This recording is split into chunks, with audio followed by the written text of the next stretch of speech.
وطن شکرانه باید کرد، شکرانه باید کرد برای سبزی مرزی کهن، شکرانه باید کرد، شکرانه باید کرد برای سبزی مرزی کهن، شکرانه باید کرد، شکرانه باید کرد سخن آزاد، دین آزاد، آباد از ملکی ما، سخن آزاد، دین آزاد، آباد از ملکی ما و این آزادی دین و سخن شکرانه باید کرد، شکرانه باید کرد و این آزادی دین و سخن شکرانه باید کرد، شکرانه باید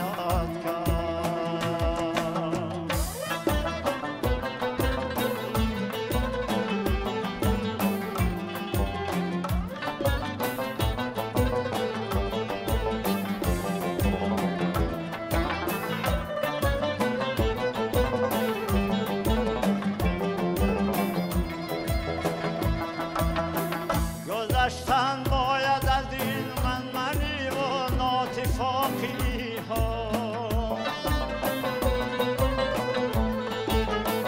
برای یک دلی ما و من شکرانه باید کرد، برای یک دلی ما و من شکرانه باید کرد.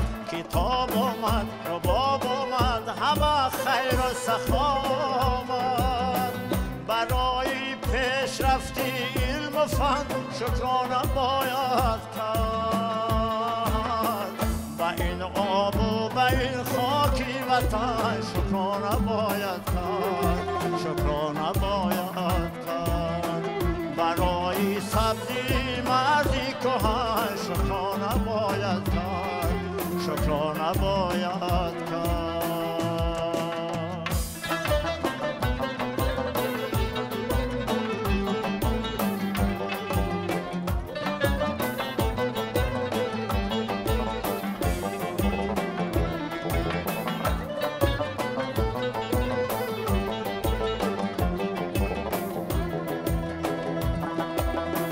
پریشان خلق رو با هم نبود و انجمن ناراست برای سروری این انجمن شکرانه باید کرد.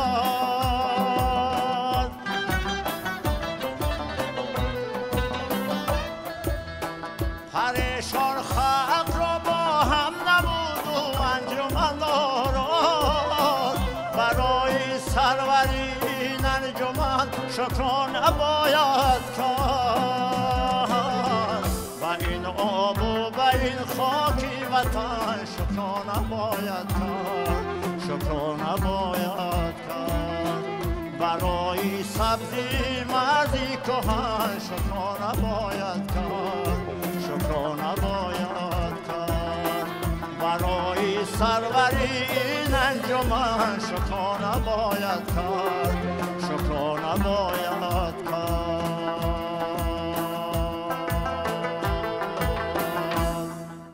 واقعا برای سبزی این مرز کهن، کوه و چمن، رشد علم و فن و برای سرور این انجمن شکرانه باید کرد که در یک فضای آباد و آسوده و آرام عمر به سر میبریم و زیر ترانه و موسیقی خوشحالی میکنیم. عزیزان درود به یکایک شما، برنامه فضا است مهمان خاندان شما و امیدوار هستم که استاد محمد علی ایوب را همگی شناختید. یک فردی که همیشه در خدمت رشد صنعت و فرهنگ ملت کهن تاریخ و فرهنگ دستور تاجیک. عضویت انسامبل 6 مقامی نزد مقامات اجرایی حکومت دولتی ولایت ختلان همزمان کارمند تئاتر موسیقی مسکه‌ای به نام عطا محمد جانوف شهر باختر که من شما را خوش آمدید میگویم، اهل رامشگران را نیز خوش آمدید میگویم که به برنامه ما صفا آوردید، زیبایی آوردید. امیدوارم که یک برنامه خاطرمان خواهد شد. استاد، از همین منبر مقدس برنامه فضا شما به عزیزان و نزدیکان و پیوندان و مخلصان صدایتان و بالاخره به کل هموطنانی که از هر کجای جمهوری و بیرون از آن ما را تماشا میکنند سلام و پیام برسانید. سلامت باشید. واقعا هم این منبری است که به تمام گوشه و کنار دنیا خاصه به فارسی زبانان جهان آشنا است و میشنوند و میبینند. از این منبر بسیار مقدس و بلند یک و یکی دوستان و عزیزان و پیوندان و مخلصان و هواداران ساز و سرودی زبان تاجیکی را سلامت باش و تنسیتی و خانوادگی و تیجی و امانی میخواهم. سلامت باشند. یک عالم سپاس. چون استاد برنامه را شروع کردیم با یک سرود وطنداری. بله. من میخواهم از زبان شما همشه یک هنرمند حرفه‌ای شنیده باشم که مهر و محبت و بزرگی وطن رو چگونه تصویر میکنید؟ هرگاه که جوانتر بودیم تا سن سالی میانه عمری، البته ما از میانه عمری بالاتر گذشتیم، فقط در اطراف فکر و ملاحظه ما ترانه‌های عشقی و هوای سبک بودن. خلاص که میخواستیم که همیشه در محبت جانانه باشیم، در محبت دوست و برادر دیگر عزیزان باشیم، ولی وقتی که به قدر و منزلت کلمه وطن و مادر انسان میرسد دیگر از این دایره بیرون برآمدن نمیتواند. هرچند که میخواهی که یگان ترانه دیگری اجرا کرده باشی، ایجاد کرده باشی، ولی همین مهر و محبت وطن، مقدسات وطن و این سرزمینی که امروز ما خدای مهربان برای ما هدیه کرده است، تحفه کرده است، این رو فقط ترنم باید کرد، این رو باید نمود. بله. همیشه وصف و تصویر باید نمود. بله. امروز استاد حسی وطن دوستی و میهن پرستی و برای وطن دل دادن نسل جوان رو چگونه میبینید؟ امروز در هر یک مکالمه و در هر یک صحبت جوانان وقتی که من از منبر بلندی صدا و سیما و از مجله ها میبینم میشنوم، فقط خوشنودی و خوشبختی و سرفرازی جوانان رو میبینم. همیشه در زبان همه آنها انا همین دستگیری پیشوای معظم ملت است که برای آنها اینقدر برنامه‌های از قبیل تاجیکستان وطن عزیز من و دیگر برنامه‌های ساخته است که این فقط برای رشد و برای پیش بردن هنر و استعداد و صنعت همین جوانان است. و من گمان میکنم که هر یک جوانی که در این وطن از صدق صفا مهنت کند، زحمت کشد، من باور دارم که برای این وطن همیشه باید که سپاسگزار باشد، برای این وطن همیشه ترانه سرا باشد و همیشه در خدمت این وطن مادر باشد. درست است، چون دیگر واقعا جای افتخار است که ما در یک وطن زیبا و یک وطن گلگون شکوفان عمر به سر میبریم و هر کجا که میرویم واقعا در امیدها برای ما باز است. فقط زحمت، تلاش و دوست داشتن کسب میتواند انسان را موفق کند. استاد، ترانه نخستینی که سراییده در وصف وطن، این آهنگش مال خودتون بود؟ بله، آهنگ از خود بنده ساختم و شعر از محیدین شاهین است، شخصیتی که امروز در حکومت جمهوری کار میکند و بسیار سخنی بلند دارد و در همین شعرش هم بوی بسیار محبت بلندی و تنداری احساس کردم. با همین خاطر ما صحبت رو از این شروع کردیم. خیلی عالی بود. سلامت باشد. و ترانه دوم رو برای بیننده های برنامه فضا که برنامه زنده سرایی است چی ترانه است و برای بیننده های ما چی هدیه میکنه در بخش دوم برنامه؟ سرود دیدیم و الان از سرود عشق سر میکنیم. بسیار خوب میشه با سخنهای عثمان بلوری. بسیار خوب میشود. سلامت باشید. ما و بیننده هامون آماده ایم که بشنویم شما را. سلامت باشید. خوش آمدید همتون. مرحمت.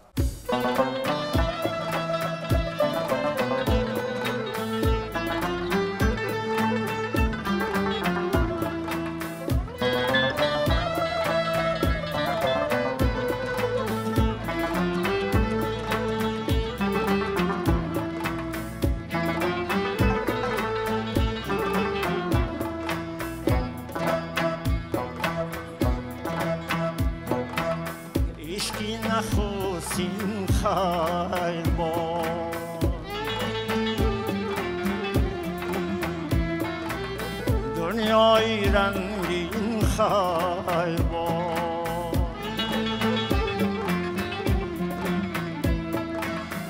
عشقی نخستین خیر باد دنیای رنگین خیر باد شادی به پایان دل اندوهی شیرین خیر باد شادی به پایان دل اندوهی شیرین خیر باد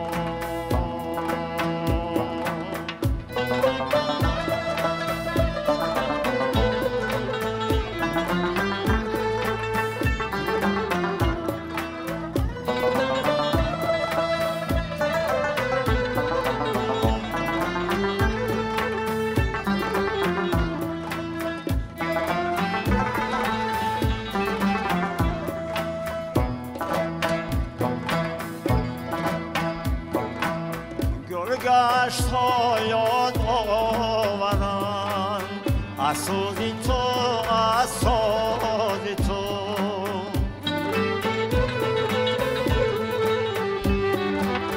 گل گشت ها یاد آورند از سوزی تو از ساز تو در باغ ارما شد خزان غنچه های عشقی نخستین خیر باد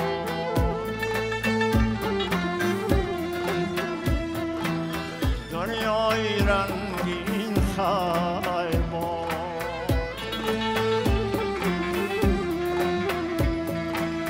عشقی نخستین خیر باد دنیای رنگین خیر باد شادی به پایان دل اندوهی شیرین خیر باد شادی به پایان دل اندوهی شیرین خیر باد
نخستین خیر باد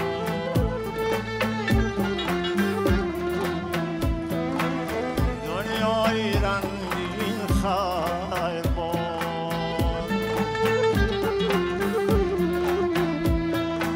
شادی به پایان دل اندوهی شیرین خیر باد شادی به پایان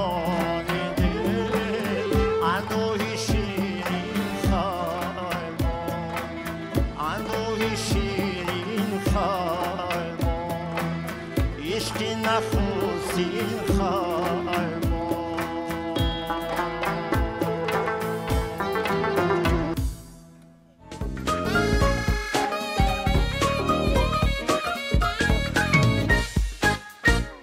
تشکر بار دیگر استاد بسیار ترانه زیبا و تصویر عالی این ترانه کی ایجاد شد این ترانه چگونه ایجاد شد این ترانه بر قلم استاد عثمان بیلاری تعلق دارد عثمان بیلاری هم با ما همسال است بله بله شاید که همه همسین سالی و سین سالی عشق و عشقی پخترسیدگی که باشد که با عشق خیرباد کرده ایستاده است نمیدونم که با کدام مقصد خیرباد کرده است ولی ما این خیرباد با اون خاطر نیست که با حیات پدود گفته باشیم. این خیرباد با اون است که باز در قفای عشق محبتی، عشق جوانی و محبت زندگی و روزگار باز وطن است، باز دوستداری است، باز زندگی است، باز پیشبردی فرزنده ها هست، نبیره ها هست، آبادی و سازندگی است. مقصد که هم خیرباد با عشق جوانی ولی با زندگی و با حیات نیست. شروع در حیات نو، در روزگار نو، در زندگی نو و راهنمایی کردن به نسل نو. بسیار زیبا گفته، تشکر. کورو چطور هستن استاد؟ خوب در انسامبل چشم خم چیکار کرده ایستادید؟ خوب در تئاتر بند چیکار هستید؟ سلامت باشید. در تئاتر به حیث راهبر همسرایان هستم و با جوانان همکاری میکنیم، هر ساعت مشق آواز و دیگر و تا جای از دست هم بیاد مصلحت ها میدیم، راهنمایی میکنیم. و در انسامبل چشم خم من اگر خطا نکنم از روزی تشکیل شوی انسامبل کار میکنم. سالهای 1999 شاید باشد وقتی انسامبل رو تشکیل کردن در زمینه هنرمندانی انمو شهر باختر پیشتره شروع کردن و ما از همون وقت به این گروه شامل شدیم و هرچند که موسیقی کلاسیکی چشم خم را در سطح عالی اجرا کردن نتوانیم هم ولی تا جای کوشش کرده ایستادیم که این موسیقی کلاسیکی نیوگانمون رو آموزیم. اگر نتوانسته باشیم می آموزیم و بعد نسل آینده می آموزانیم. وقتی که هنرمندانی بسیار عزیز برادرانی همکسب خودمان را از انسامبل فلکی سوخت میبینیم، ما چقدر یک موسیقی کلاسیکی نیوگانمون رو احیا نکنیم، ترتیب ندیم. و در برابر این من گمان میکنم که با موسیقی کلاسیکی چشم خم، موسیقی کلاسیکی چشم خم شاید موسیقی کلاسیکی دیگر وادی ها هم همراه باشن. ما میتوانیم همراه برادر عزیز امرالدین کبیر در این انسامبل همکاری میکنیم و میخواهیم که موسیقی که از کلاسیک از گذشتگان ما موندن در وادی قراتگین، در وادی وخیا، در بدخشان، در ختلان، همین ها رو آهسته آهسته با روی خط موسیقی کلاسیکی تاجیکی همراه کنیم. با اون خاطر که حقیقتا از بسیار موسیقی های کلاسیکی کوهستانی ما بوی انمو چشم خم میاد، بوی کلاسیک میاد، بوی همون قدیمه بودن تمدن ما میآید. به خاطر ما میخوایم که موسیقی کلاسیکی چشم خم رو با موسیقی کلاسیکی انمی وادی ها یکجا کنیم و باز مستحکم‌تر و زیباتر کنیم. بسیار عالی است، بسیار عالی است. خب گفتید با جوانان همکاری میکنیم، چگونه از توجهشون، چگونه از مهارت مثلا کسبیتشون در جاده صنعت و هنر، چون دیگر واقعا وادی ختلان سرزمینی است، یک گوشه از تاجیکستان بیشتر ماست که در اونجا هنر رشد کرده است، در اونجا فرهنگ رشد کرده است. در این بابت چی میگویید؟ وقتی که ما جوان بودیم در مغازه همگی یک رباب 23 تومان میفروختن، یک جا یگان دمره بود یا یک تولک دایره بود. امروز در تمام شهر ناحیه، در تمام مخصوصا در مرکز جمهوری ده ها مغازین‌هایی هستن که تمام اسباب‌ها، تمام اسباب‌های چی سازی و چی برقی و چی دیگر امروز برای جوانان همه شرایط مهیا است و همین زیاد بودن شرایط اسباب و دیگر مغازه و دیگر من ببینم که جوانان بسیار میل و رغبت زیاد دارن.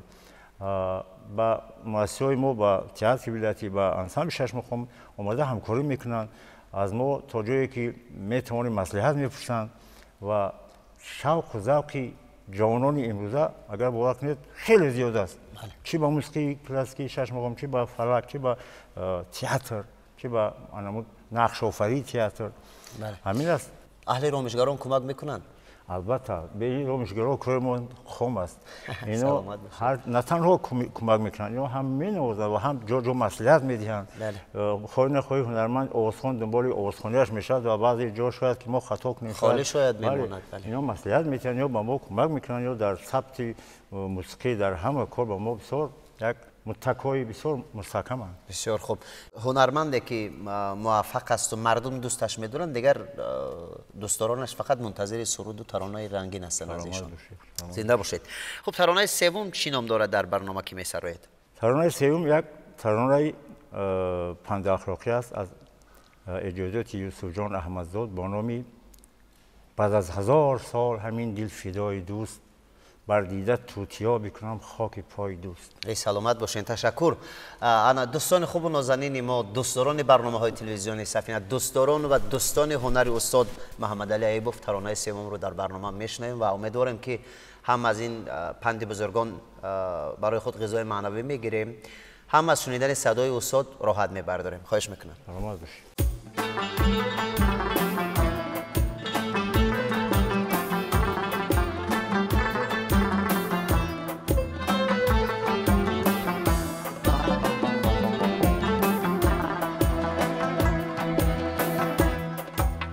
از 1000 سال همین دل فدای دوست،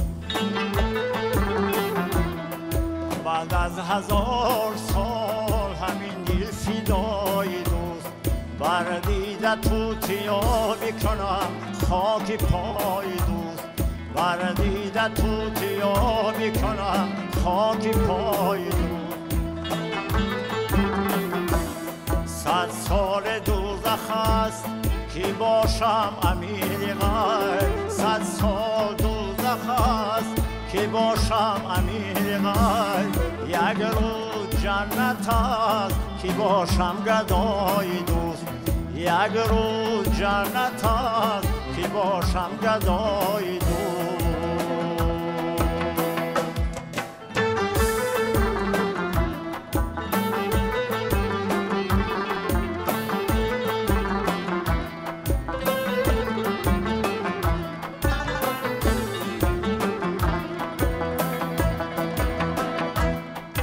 قبل از 1000 سال تو از من جدا بودی، بعدی 1000 سال نیم من جدای دوست، دانی که چیز قدری نمکدان لرزر، با 100 ترازو بر نکشم من بهای دوست،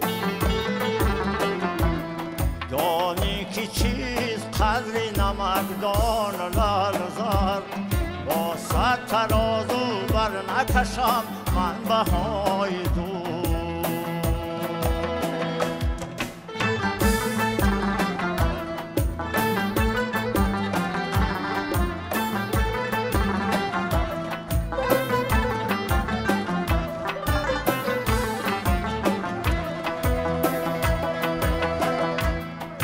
مردان که خود گناه کند و بخشدت گناه، مردان که خود گناه کند و بخشدت گناه، نامردان که هیچ نبخشد خطای دوست، ای گل که هر بهار بیایی به تربتم، ای گل که هر بهار بیایی به تربتم، از نو شوم زنده زی بوی وفای دوست، بعد از 1000 سال همین دل فدای دوست، بر دیده توتیا بکنم خاک پای دوست، بر دیده توتیا بکنم خاک پای دوست.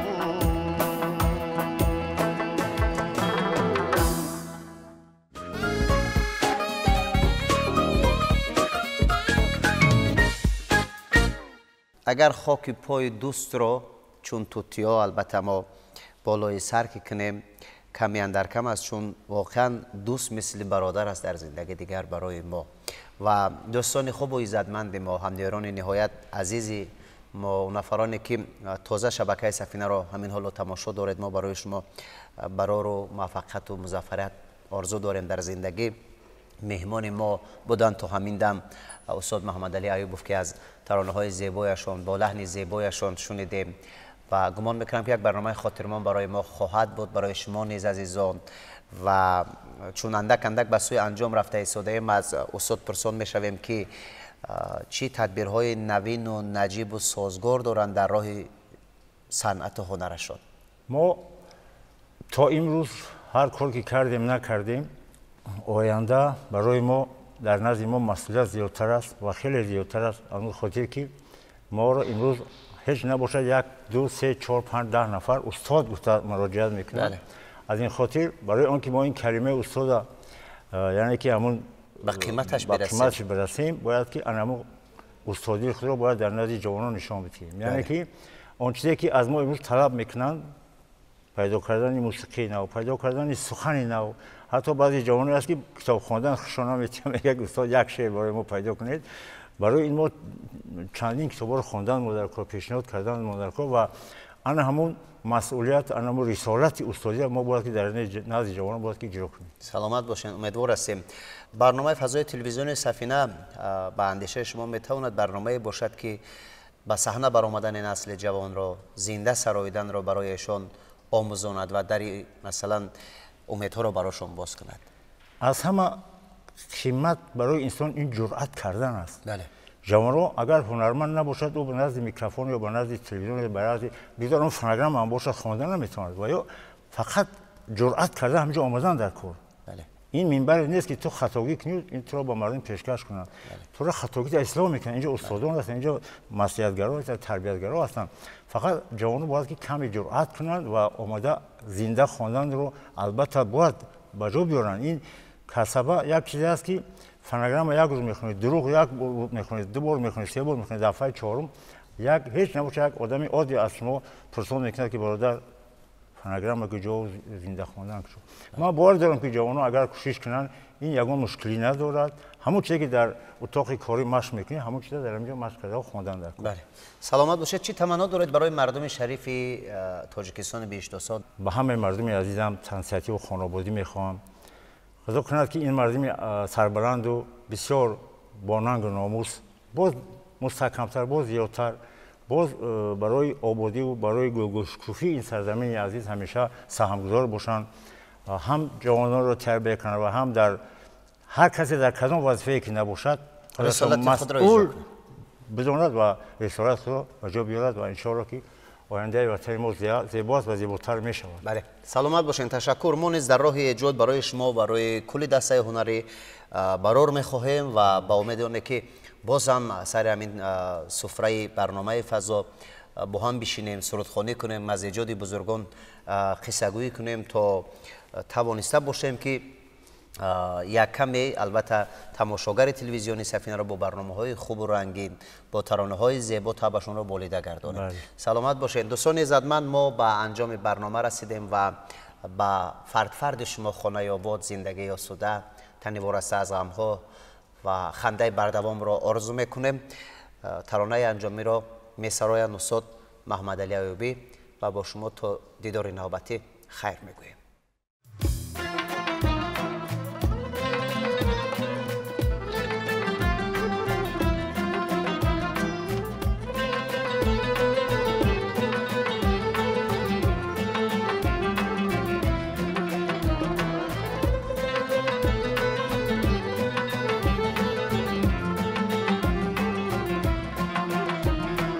سر بر فلک بیسایم از افتخار تاجی، سر بر فلک بیسایم از افتخار تاجی. شادم از آن که هستم من از سوار تاجی، شادم از آن که هستم من از سوار تاجی. بر گوش من بخوانم آن دم که غصه دارم، بر گوش من بخوانم آن دم که غصه دارم. نوشابه صدایی مرغوله داری تاجی، نوشابه صدایی مرغوله داری تاجی.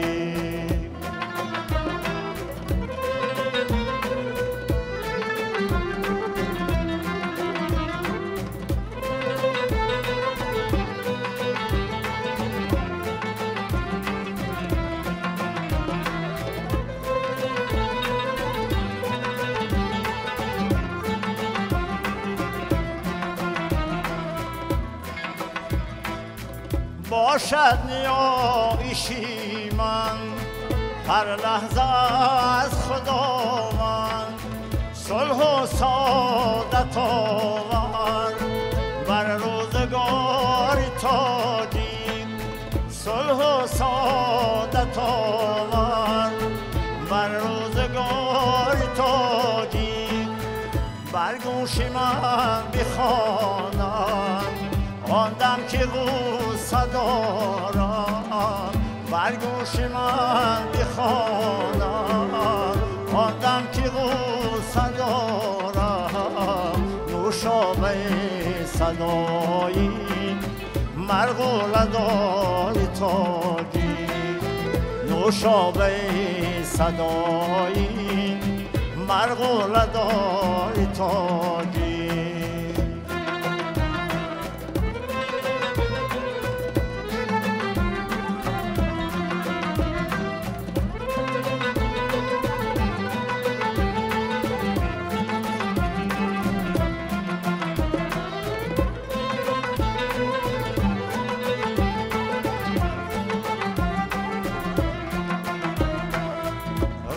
که دور رفتم از دامن دیارم درهای بشکوبم من در خمار تاجی روزی که دور رفتم از دامن دیارم درهای من در خمار تاجی گر در بهشت رفتم بودن نمیتوانم گر در بهشت رفتم بودن نمیتوانم